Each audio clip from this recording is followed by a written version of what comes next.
Hi, this is Joseph. This is David, and welcome to The Definition. A podcast where we take a topic and explore various perspectives. Because not everything is black and white. Exploring the depths beyond the definition, hearing opinions from the street, as well as offer our own 2 cents. Ultimately, our goal is to spark your intrigue. Be rest assured, it's always going to be real, relatable, and relaxed.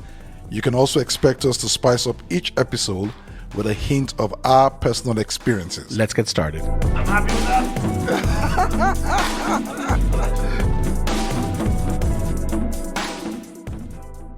So welcome back. This week we are discussing sleepovers. Joseph, why don't you give us some opening remarks and thoughts? Well, audience, welcome back. It's good to see you all again. We just survived the storm in Ireland a couple of days ago. So today we're talking about sleepover. The context in today's conversation is around allowing your children, your offspring, spend a night or nights in the home of some other family, either their friends, family, or relative outside of your supervision. So we're not talking about you also passing a night. It's your kids alone passing a night in the home of friends. And the reason we bring this conversation is Dave and I have kids about the same age where they're currently asking, can we have someone over for sleepover, or can we go across to some other family for a sleepover? So today we want to explore that spectrum of sleepovers from young kids to teenagers to young adults, and just to share opinion about how it goes. Dave? Yeah, like I'm aware that it's a very different conversation if your kid is 8 or 9 or 10 and if your kid is like 15 or 16. Yeah. I guess what a sleepover means in those contexts are very different things. Absolutely. I've experienced both, probably more in the older teen age. I didn't really do it when I was preteen. But I certainly know what went on in those sleepovers. And I'll tell you one thing. There was no sleeping being done. It is not a case of going over and going, all right, good night, switch the light off, and you wake up in the morning looking forward to breakfast. That is not my understanding of what happens in a sleepover. It is a stay up over, I guess. It's a stay up over is right. It's just let's extend the party. Instead of ending at 12, let's extend it until 8 or 9 in the morning. And so maybe you want to share with us, what did you see? What was your experience? No, I'm not going to incriminate myself or anyone else by doing that. Oh, some of your good old friends, huh? Oh, do you know what? What I would say is at like 13, 14, it started off quite innocent. You know, there might have been 7 or 8 of us there, and like one boy and one girl like decided to kiss in the cupboard, and they disappeared, and they came back after a kiss. So naive when you think back to those days. But very quickly, and it's probably even more so now in 2025, even at my age, very quickly, as it scaled up through the teenage years, it intensified to like all-out parties of people overdosing and vomiting over their parents' gardens and kitchen floors and stuff, and breaking stuff. We always used to say it's never a good party unless something breaks. And it's a tricky one, isn't it? Because some parents will be like, well, look, I'd rather it happen under my roof than somewhere else. And other people are like, well, I don't really want my kid to kind of go down that road too much. It's really hard, isn't it? To me, it opens up a bigger conversation of kind of, you know, how much do you proactively protect your kids' environment versus giving them the freedom to learn and find their own way. And that's an interesting conversation. Yeah, I do understand that sleepover itself has different dimensions. I mean, what you describe is a group sleepover. It's a bunch of kids passing the night in one house. That for me is on one side of the spectrum. The other side is just one child going to pass the night in the home of a friend, another child. And I think the dynamics there is a bit different from when it's a group of kids coming over. I never grew up doing sleepovers, maybe for cultural reasons, or again, I think you have to have a certain level of family comfort to be able to have a spare room, comfort for the kids to come. So I was never exposed. But I've been blessed with a child who is turning 14 and has asked for a couple of sleepovers, some with a bunch of friends, 3, 4 at a time, and sometimes with just one of the friend. But what you described to me looks like it would give any good parent a heart attack to have 6 of those kids up all day and throwing up. Was there alcohol involved at this time? Yeah, drugs, alcohol. Wow. And to me, it was actually even more strange when the parents were there. Really?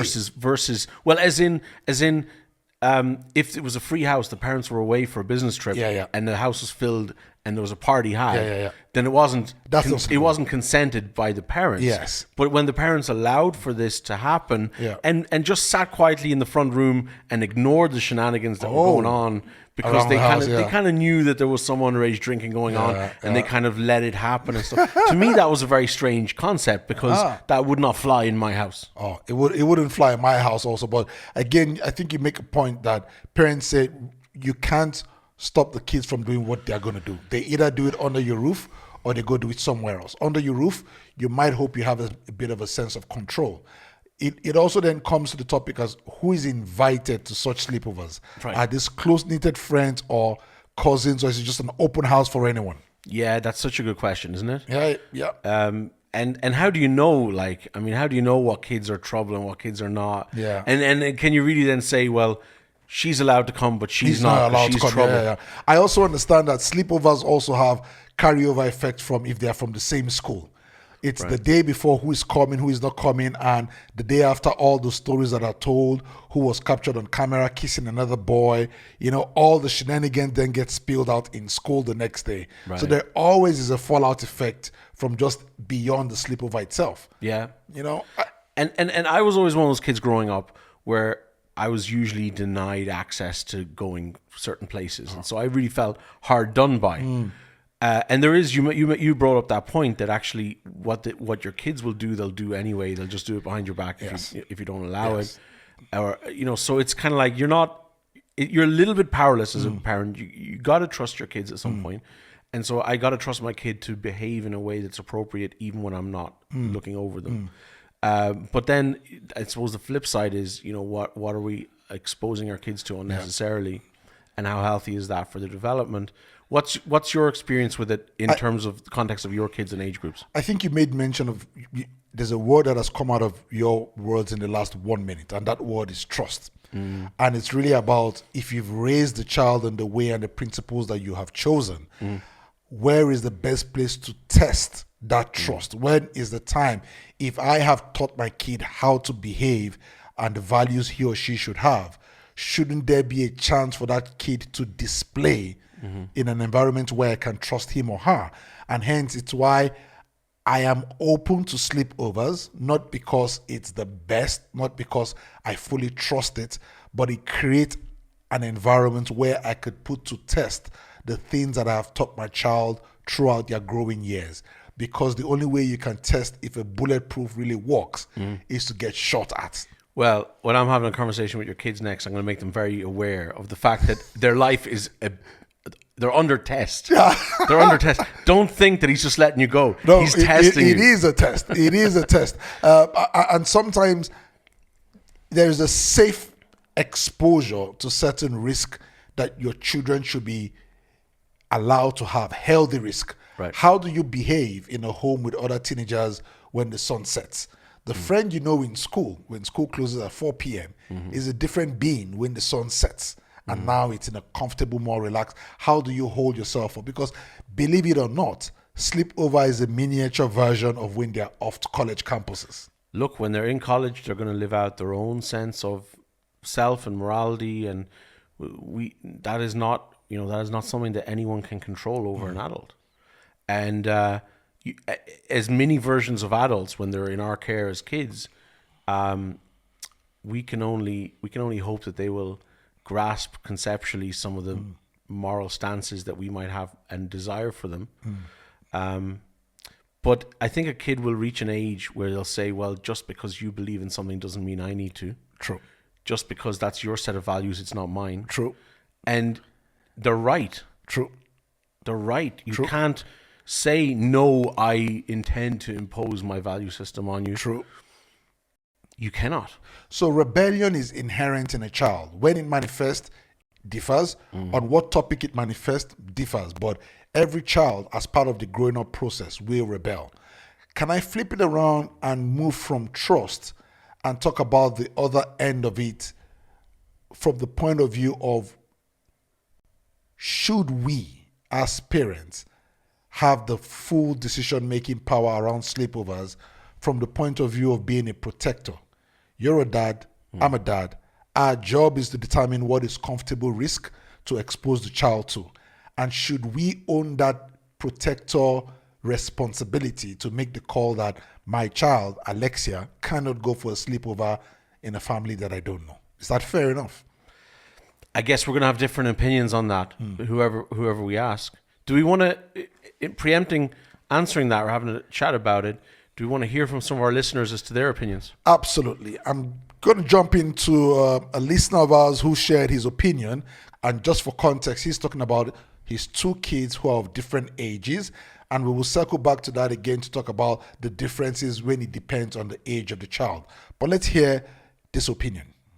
I suppose from 2 points of view, with my kids when they were growing up with sleepovers, and then obviously as got a bit older, being a girl. But when we were youngsters, we used to always kind of, I don't know if it was we were being too soft on them, but we used to always give them the option to, if they wanted to come home kind of at any stage, to let us know. And I just know any time that had a sleepover between the ages of kind of 10 and 13 where he is now, like, I think he lasted one night, maybe possibly out of 5, or he stayed the whole night.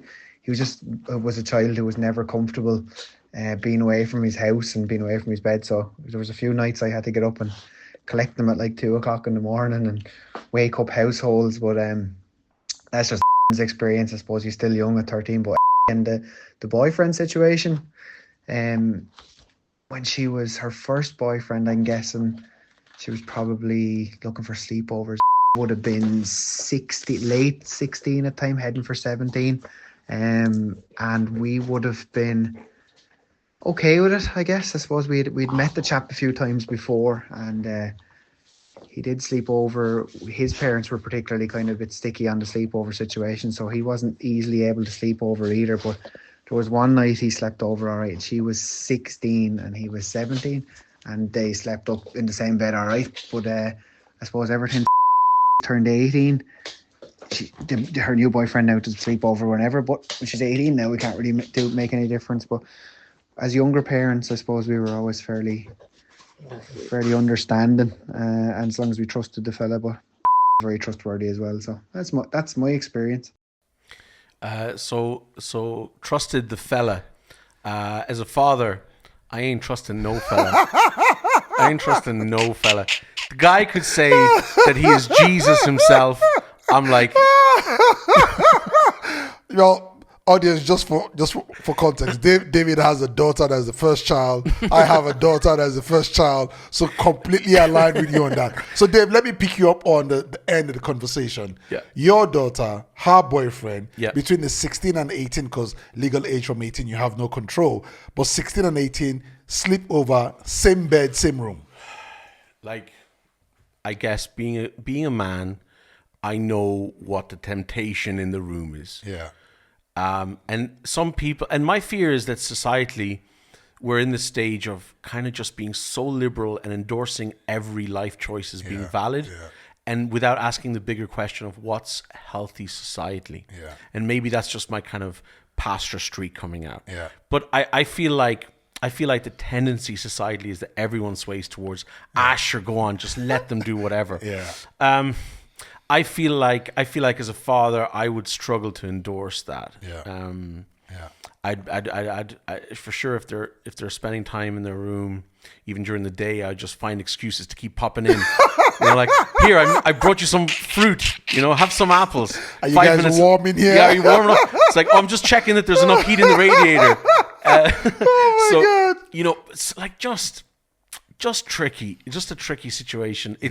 It's like, where's that balance between trust and kind of just imposing rules because there's still children under my roof? I think everybody's going to find a different place in this. But aren't you also mindful that there are 2 individuals in this whole context? There's the stranger who is boyfriend to your girl, to your daughter, and there's your daughter herself. What does this say about trust between a father and a daughter? If you're popping into the room every minute, if you can allow the 2 of them stay in the same room at the same night, don't you worry about your daughter feeling like he doesn't trust me? Yeah. no, you've convicted me on that one. I now feel bad and retract my earlier statement. I guess I would love to be in a place. Here's the thing: my kids are very different characters. I actually would trust Hannah, because of the character that she is. Yeah. On the flip side, Ben is the polar opposite. I wouldn't trust him. Not a chance, yeah. Sorry, Ben, when you're listening back to this in a number of years. So it really, I think, does and the guy on the street, he mentioned that trust piece between him and his daughter and the guy, and said that he was a good guy. Yes. So it really kind of, you get a sense, I guess, for whether your kids intend to push boundaries and are trouble, or whether they're on the right track. So, curveball. My opinion, regardless of trust, there are some situations I would not deliberately create for the opportunity for the trust to be broken. Hence, I could trust my daughter from here to Jericho and back, but I would not subscribe into putting her in such a situation for her to test the trust to the limit. So maybe this is my point. Mm-hmm. The lad can come for a sleepover when my daughter is between 16 and 18. They can spend the time in common rooms, in the living room, whatever, but they would not lay on the same bed overnight till the next morning. Unfortunately, that is where I draw the line. Right. You guys can have private moments, but the sleeping over, he has to sleep in the guest room. Yeah. And it's the same if I had a son and he was sleeping over in the girl's house or coming over. You guys can spend all the time you want in the house, but you are not going to lay in the same bed over the night. I'm sorry if it offends anyone, but for me, I think that's where I draw the line. Yeah, I mean, look, and you're sharing that as your opinion, and there's going to be listeners that feel differently about it as well. The polar opposite, probably, of how you feel about it. Look, let's listen. Here's one text that came in from a listener. I think sleepovers aren't bad as a whole, but deciding when is a good age comes down to whether you as a parent feel your child is ready to have conversations about the potential dangers of it. Yeah. We all know stories of things going horribly wrong during sleepovers, and kids should be aware of this before we decide to send them to other people's houses overnight. True. I think that's a valid point as well. I think the society we live in, there are many dangers lurking around the corner, particularly when the sun sets. And I think it is a good conversation to start having with your kids about what is a safe environment. How does a 10-year-old determine that this is the house I want to sleep in? Or if things go south, what is his get out of jail card? And if we circle back to the earlier part of the recording we played, he said his 10-year-old child knew that he had the liberty to call the sleepover short at any time of the night. Yeah. And I think that that's a very strong way of saying to your child, you make the call. If you feel uncomfortable about any situation, regardless of the time of the night, I will come and get you. Yeah. It empowers the child to say, okay, I've made the choice to be in this sleepover, but I know my parents have said I must not say the sleepover till the end if I sense any danger. And without putting fear in anyone's mind, the world is not as safe as it used to be. Man. You and I know that. Is it fair to put a 10-year-old in the presence of another family because he's friends with another 10-year-old boy, but there are 4 other adults in the house? Look, like, all diplomacy aside, Joseph, you know, given what you just said, and I agree with you, if there's even a 1 in 100,000 chance that my child would be physically or sexually abused in the context of a sleepover, I would much rather not take that risk. Yeah. And it's a very serious point. Yeah. But, you know, to me, it's not worth it. Yeah. And, you know, when you see a convicted sex offender on in the news, they don't look like a sex offender. They look like a normal person. Absolutely. It's crazy. Before this was on our radar, on my radar as a parent, when my kids were younger, we were hanging out with this family who have older kids, and there was mention of sleepovers. And the parents very strictly said to their kids, at the moment, we don't do sleepovers. Yeah. And I was really taken back by this because I hadn't thought about it because my kids weren't at that age. Yeah. And I was like, you know, do they think I'm a potential sex offender? Like, why are they so strong on this? Yeah. And then when my kids did reach that age of being invited to sleepovers, I started to see the rhyme and reason behind this, where it's hard to simply protect your child from serious trauma and harm. So, but then it opens up a bigger conversation, doesn't it? Because it opens up this conversation of, well, if you really want to go to the extremes of protecting your child, statistically, they're not going to be in a traffic accident if they don't travel. Yeah, so like keep them locked up at home. Yeah. So like, where do you think the line should be drawn? Or so for me, it's really about the concept of safety nets. As parents, it is our job, if we allow for sleepover, then the responsibility is 100% ours to create that safety net. And very soon we'll come back to another recording about a guy who's telling us about how he creates the safety net around the decision. Beyond that, I think no parent can live with the guilt of exposing their child to a predator in a house that you allowed your child to go sleep over. The child has the trauma to deal with, but for the rest of the life of that parent, the parent is going to carry that guilt, and no one deserves that level of guilt. Now, certain principles in my house. I've got 2 girls, beautiful daughters I'm blessed with. We do allow sleepovers, but there are certain prerequisites around it. Number 1, no male, no boy is having a sleepover in my house. Not a chance. Not when I have 2 daughters. So you can't say, oh, you are the friend of my older daughter in a mixed school and you're coming for a sleepover where my younger daughter is. No. Number 2, sleeping arrangements are altered. My 2 daughters have to sleep in the same room of the sleepover, so they are watching over each other. We're not putting them in separate rooms. 3, if any home my child is going to for a sleepover has a male in the house beyond the father, then my child isn't going to that house. Okay. I'm sorry. I've got girls. Yeah. It is my safety net around it. Sure. But let's listen to this other recording to hear what someone else says around prerequisites for going for sleepovers and his concerns.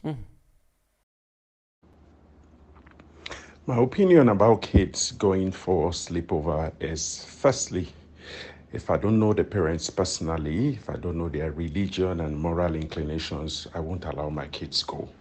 And the reason is that the children could be exposed to sexual abuse and exploitation from adults or from children alike. So for me, I need to know the parents. I really need to know what they stand for. I need to know everything first before I can do that. What's your take, Dave? I get where he's coming from as a father. I don't think a lot of our society functions at that level. I think probably the average listener is going, that's way too rigid. Asher, let them live a little. Let them do. I think we're just super loose and liberal societally. I don't really say that necessarily as a negative. I don't want to impose that on people's opinions. But yeah, to be honest, I don't know. It's one of those, not everything is black and white. Absolutely. That's why we're having a conversation about it. I don't know where I stand with this. I don't want to be afraid of my kids doing anything for fear of something bad happening. I'm the parent who's always like, Ben's like, can I jump off this 20-foot ledge? I'm like, listen, jump if you want. If your parachute works. We might go straight to A&E afterwards. If you want to risk it, I'll stand behind you because I want to try and endorse risk taking. I don't want my kids to be paralyzed in life and have fear over doing anything. And I think mothers are naturally a little bit more protective and don't jump, you'll break a leg. And I think there's role for both. But let's bring it to the middle, right? There is take risk, but not every risk is worth taking, and you shouldn't take every risk that presents itself to you. On the second part, there's also that responsibility of you as a parent to objectively quantify that risk and make a call if it's worth it. Dave, if your son comes to you and says, I'm going for a sleepover in Adrian's house, and you have zero clue about the neighborhood Adrian lives, what his parents do, the drama in their home, would you still send your son to that home? How old is he? 10. No. 16? Probably. Okay. So in your books, there is an age where sleepover starts. Well, no. So there's an age at which I will trust them in more contexts. So I might... Oh, gosh, no, I can't say I might. I probably won't. This is really hard. See, when it's not just an intellectual conversation, but it's your kids, and I'm answering for my kids, it becomes very different. I don't know. I'm split down the middle on this one. So Alexia, when we were based in Morocco, did go for a sleepover, and I think Alexia was 6 or 7. Frankly, when she came home and her narration of that experience with a Moroccan family was not the best. And we decided then that no more. It was just a first try. It was her parents saying, oh, they're good friends. Let her come over. She did come over. But to be fair, the state in which Alexia was when she came back, she was a 6-7-year-old. We took a chance. The family didn't even think to allow her bathe or brush her teeth. Same clothes she wore going, she wore back, even though she had spare clothes. Didn't have breakfast. And Alexia's opinion about the breakfast was it's not something she could have eaten. Cultural differences. There was no leeway to say what would you like to eat, and it was an unpleasant experience. After that we said no more. So it was her first experience. But we have also had kids who've come for sleepover in our home. Right. And while the world is risky, we also see it as an opportunity to show as a family a pleasant, welcoming, warm home.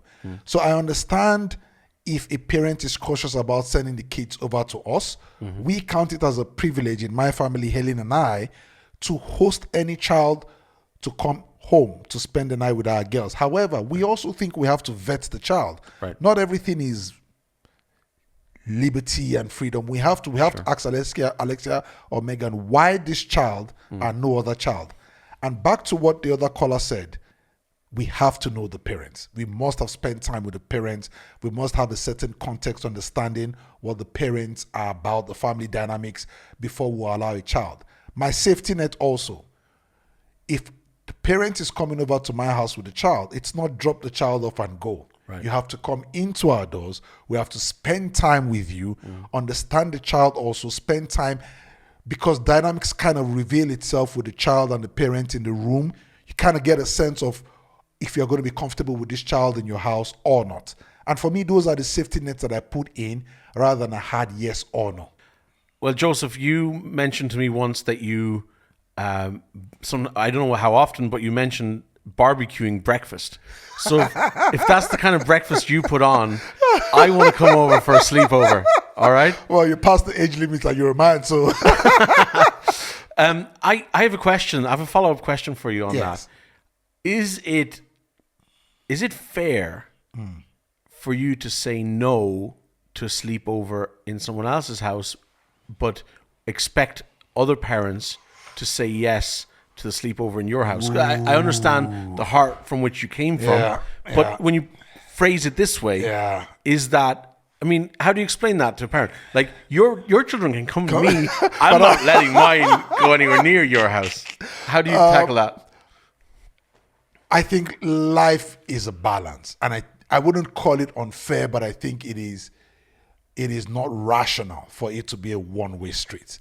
Right. If you think that your house is warm and comfortable for someone to come in, they are taking a risk sending their kids over. You have to, in a logical way, also be open to sending your child over to other people's homes. So let's really bring this conversation to a kind of grassroots level. Yes.